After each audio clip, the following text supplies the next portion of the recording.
children! No, it's not just a scream of terror, but the name of today's anthology of frights. Eeek comes to us from Australia, believe it or not. The company called Blockhouse. Eeek is a horror anthology, like so many others, based on the EC comics of yesteryear. Tales of unscrupulous individuals and their gory demises. This particular tome today is a collection of several issues of Eeek.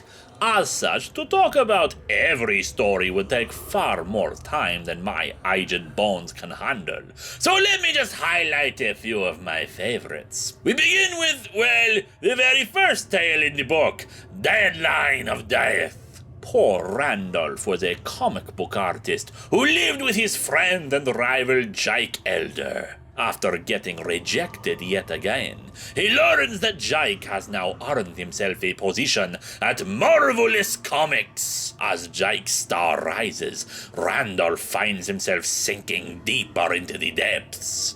And perhaps his only chance at fame and success lies with Satan in the depths of hell. And thus Randolph became Ghost Rider. Wait, that was yesterday.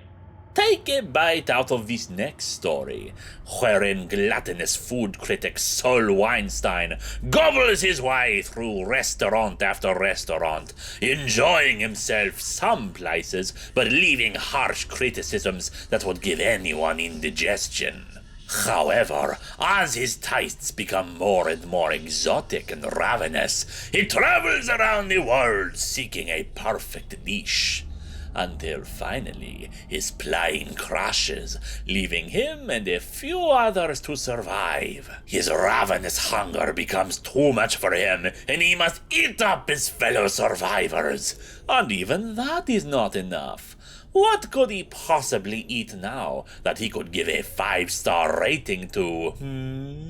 If you're looking to buy a home, I suggest you avoid the office of Horace Greeley in What's Down in the Basement, Horace Greeley. The crooked real estate agent does everything he can to devalue an otherwise fine property, so that the selling homeowners will see nary a dime as he sells them off and gets all the profit. Always be careful about your investments though, my children.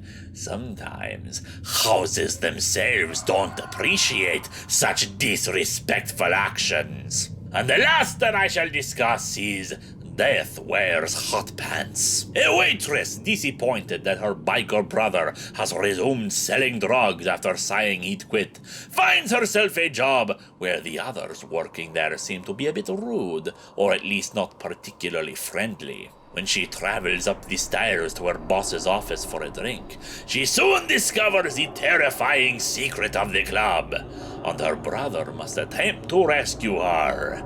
But is it too late for her? These are just a small sampling of the stories present, and I could have told you more, like of the intergalactic robber who forgot to count properly, the thrill killer who met his match, or even of the 2 door-to-door holy men who came face to face with the most dangerous of opponents. And the weirdest part about all of these stories, they were all written and drawn by one man. Eeek is retro horror bound to give you the creepies, my children. And when such terror tales all derive from the same mind, one really has to wonder what's wrong or right with such a mind.